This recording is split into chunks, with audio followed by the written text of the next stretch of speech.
eu mudei o sermão. O título seria Terminar Fortes. E uma outra oportunidade, se eu tiver assim, eu farei. Mas hoje eu quis fazer diferente. O tema poderia ser vários. Uma mulher de oração, uma mulher bela aos olhos de Deus, uma mulher de fibra, e é esse o título, uma mulher de oração.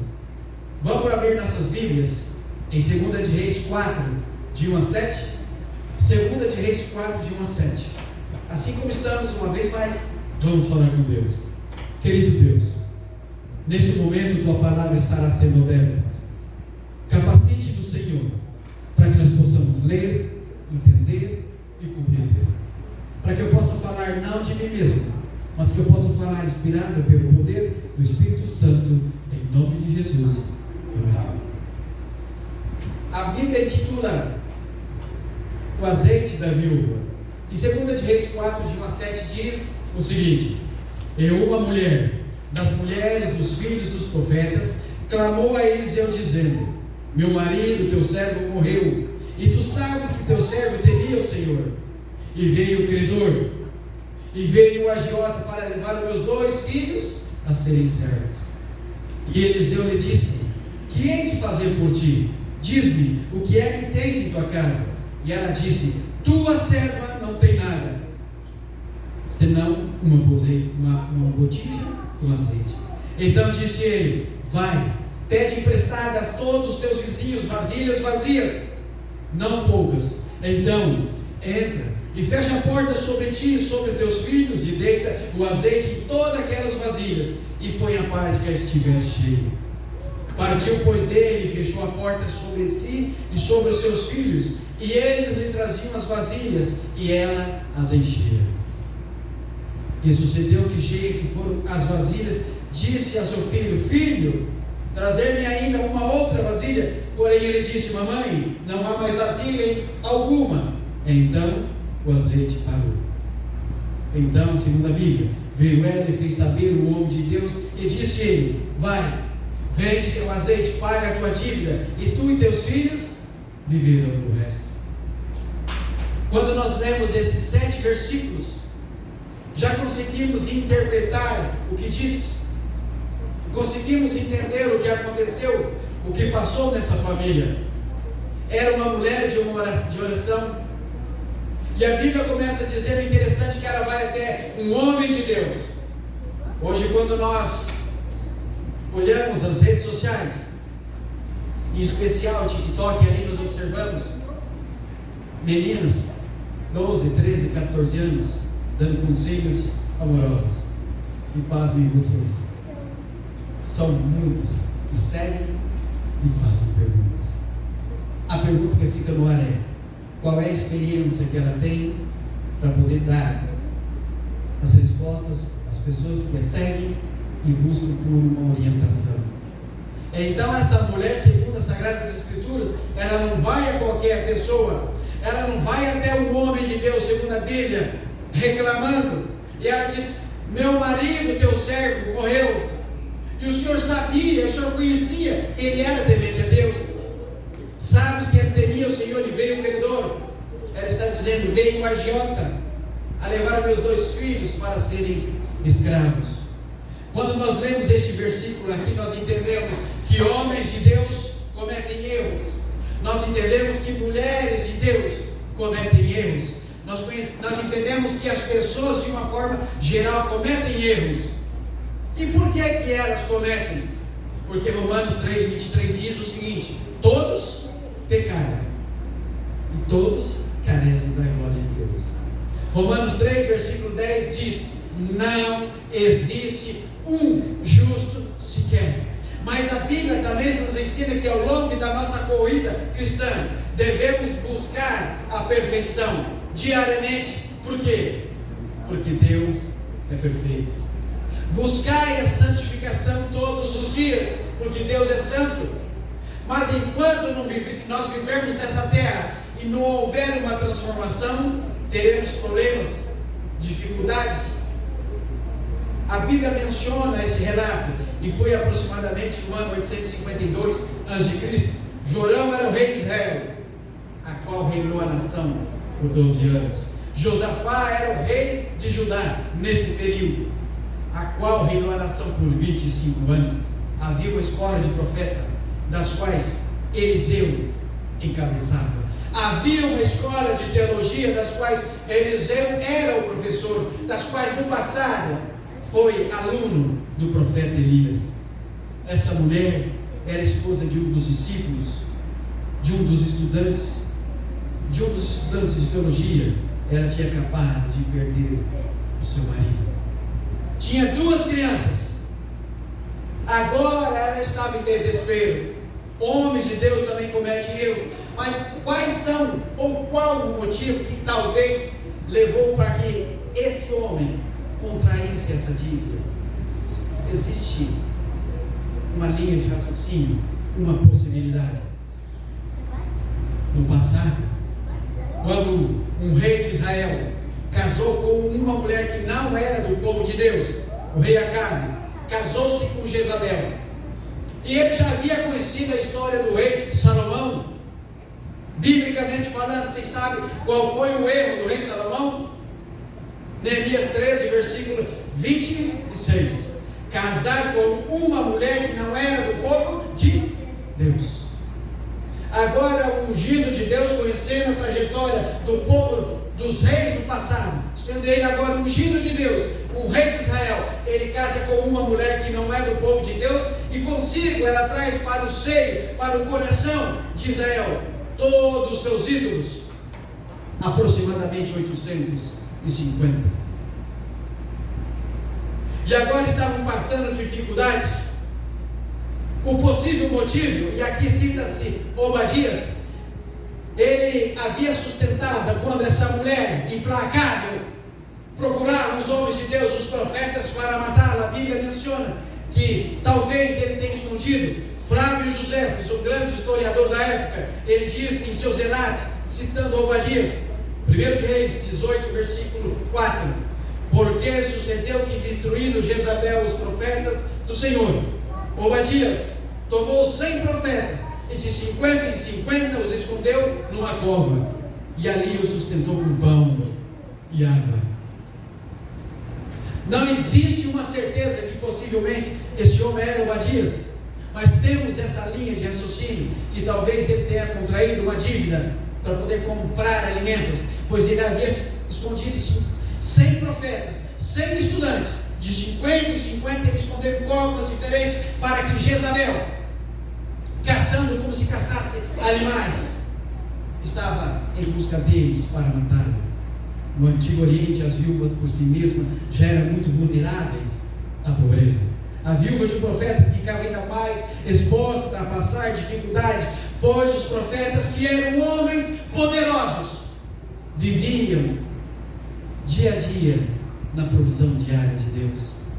Vocês lembram quando Pedro e João estavam adentrando a Porta Formosa? A Bíblia menciona que um homem pediu a eles uma esmola. Mas quando nós lemos, então eu deduzo que ali 30 anos, envergonhado, cabeça baixa, cabisbaixo, ele levanta a mão e pede uma esmola, porque a Bíblia menciona que Pedro disse que pegou na mão dele e disse: olhe para nós. Talvez ele queria correr, brincar, jogar vôlei, talvez ele queria ensinar o filho, se tivesse a nadar, não sei, mas ele não podia caminhar, ou rastejando, ou alguém todos os dias o levava para colocar ali na Porta Formosa, para que ele pudesse ganhar o dinheiro. Mas mal sabia ele que ele estava diante de 2 homens poderosos. Não tinham calça para colocar os dinheiros em seus bolsos, mas eles disseram: filho, dinheiro nós não temos, ouro e prata nós não temos, mas o que nós temos, em nome do Senhor dos Exércitos, nós te damos. Levanta e anda. Foi o que a Bíblia mencionou. Esses homens estavam sendo preparados, mas agora o esposo dela havia falecido.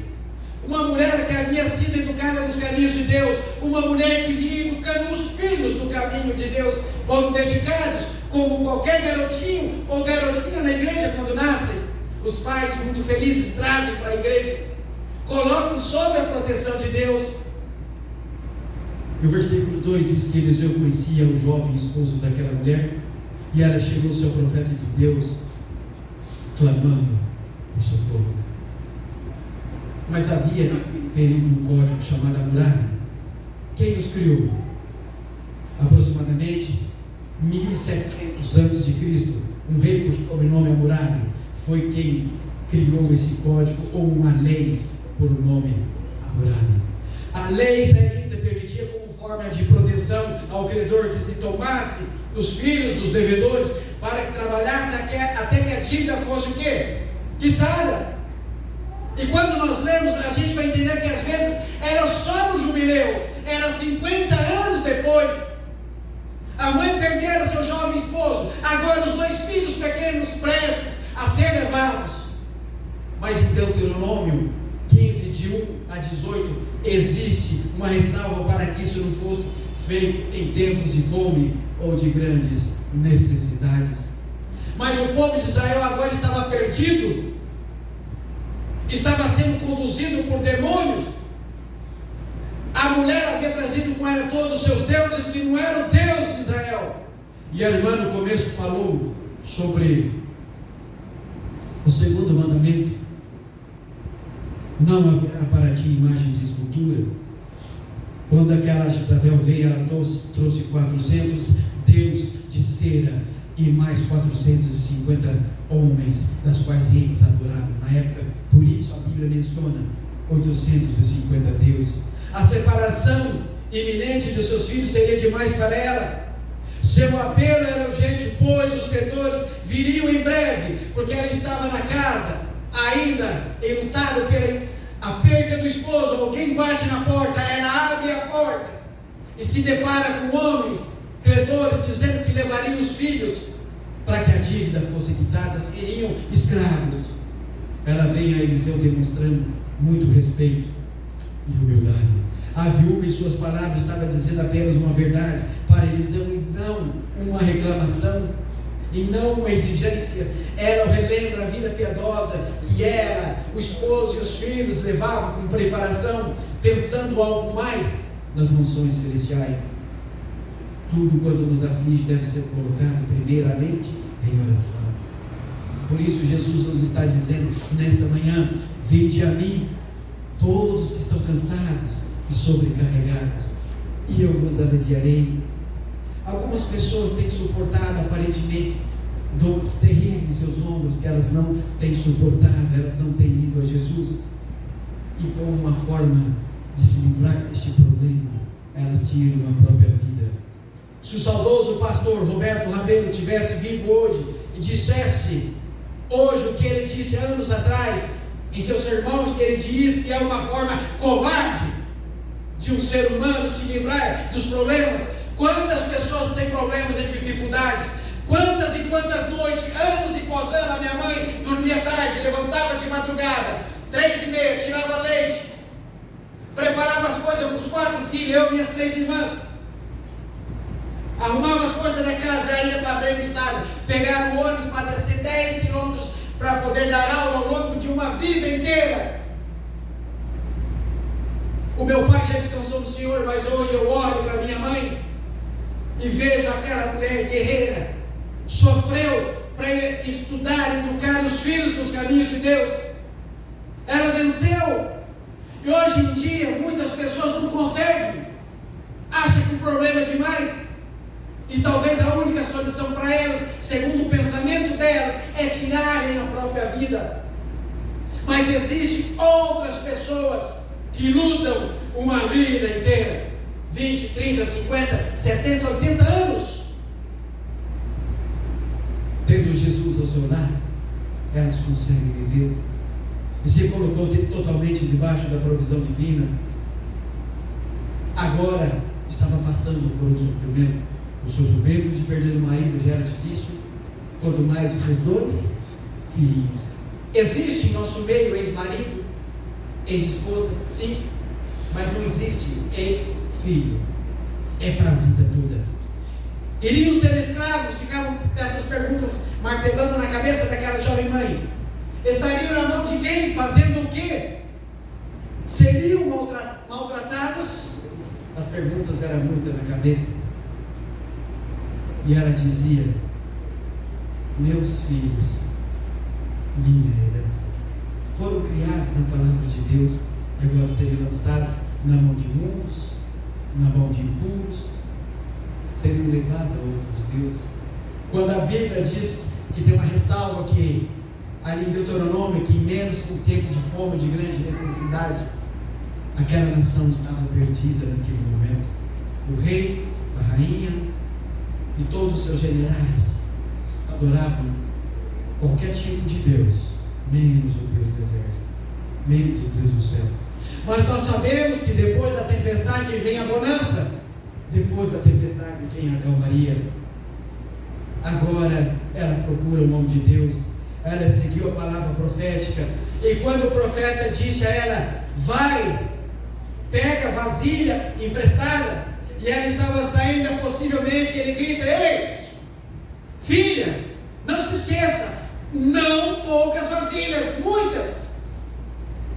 Mas era uma mulher de oração, era querida por todos, não teria problema algum de ir de um lado ou do outro lado da casa e pedir vasilha emprestada. Era uma cristã com princípios e valores, não tinha problema nenhum ela ir na rua da casa dela, não havia problema nenhum para aquela mulher indo na quadra da casa dela, no bairro dela, na cidade dela, em busca de vasilhas, pois tinha amizade com todos.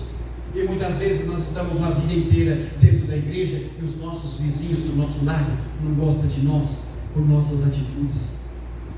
Ela não teve problema algum, que ela começou a buscar as vasilhas, e segundo a instrução do profeta Eliseu, ela deveria vender o azeite, pagar a dívida e viver do que sobrasse. A viúva que clamava pela vida dos seus filhos foi atendida muito mais, mas muito mais do que ela imaginava. Com certeza aquela jovem viúva nunca pensou haver tantas bênçãos na vida dela. Deus usou o pouco que ela possuía para multiplicar os recursos e realizar os milagres que ela precisava. E quando o profeta disse: quando você pegar vasilhas, entra dentro da sua casa, fecha a porta sobre si e sobre seus filhos, significa que muitas das vezes o que acontece dentro dos nossos lares fica somente ali dentro dos nossos lares. Repito, nas redes sociais hoje muitos casais expõem a sua intimidade, casais imbatíveis que davam palestras de como viver uma vida conjugal a dois, separando. Você pode fazer o que você quiser da sua vida, mas se você não tiver o Espírito de Deus em sua vida, você não terá nada. Diante do clamor daquela viúva, Eliseu ficou-se sensibilizado e não hesitou em atendê-la. A irmã vai cantar o hino final, mas enquanto ela prepara, pode se preparar, irmã. Eu quero que vocês saibam que Deus tem um propósito para a nossa vida, tal como Elias fizera em Serepta, usou o pouco que ela tinha para resolver o problema. Não importa a dificuldade das quais você está enfrentando, Deus tem a solução para cada um dos nossos problemas, e insisto em dizer, Ele diz: vinde a mim, todos que estão cansados e sobrecarregados, e eu vos aliviarei. Por intermédio daquele homem, do profeta, Deus compadeceu-se daquela mulher sofredora e interveio na sua causa. Há grandes sofrimentos para cada um de nós, para Deus operar um milagre em nossas vidas.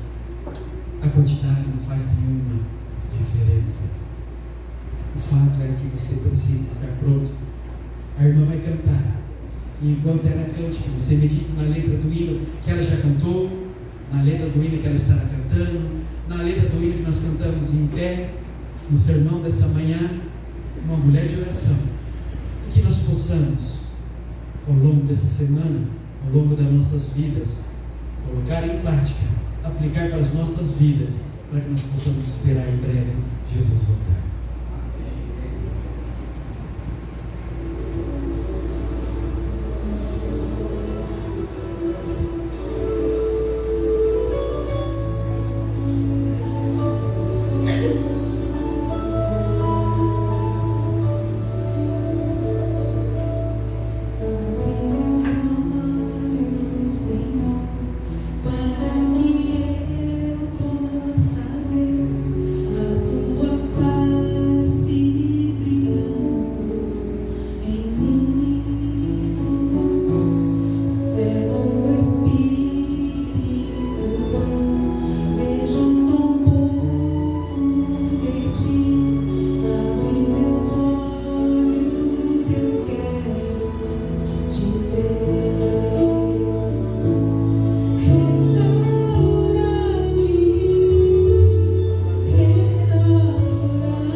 uma vasilha a mais.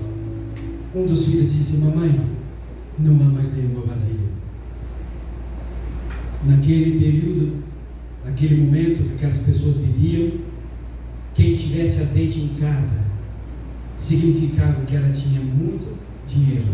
Eram poucos os que tinham azeite naquele período. E o profeta diz: vende, paga a dívida, você e seus filhos viverão do resto. Ela tornou-se uma empreendedora. Agora imagine-se vocês na volta de Jesus, ao toque da 7ª trombeta, quando o esposo despertar, quando aquela mulher despertar, quando os filhos despertarem, talvez eles terão a oportunidade de dizer: sabe, papai, Deus fez um milagre em nossas vidas, e o milagre que Deus fez na vida daquela família é o mesmo que Ele deseja fazer em nossas famílias. Basta nos colocarmos nas mãos de Deus. Oremos. Senhor Deus, muito obrigado por essa manhã de sábado. Estamos tendo esta oportunidade ainda de vir na Tua igreja e aqui louvar e agradecer o Teu santo nome pelo que nós fizemos ao longo da semana que passou, dando, Senhor, a nossa sabedoria, inteligência, saúde para fazermos os nossos afazeres diários. Hoje é dedicado exclusivamente a Ti. Senhor, humildemente clamo uma bênção especial a essa congregação, que quando eles voltarem agora aos seus lares, que Teus santos anjos possam guiá-los e protegê-los. Em nome desse grupo, peço uma bênção especial a toda a liderança. Em nome de Jesus.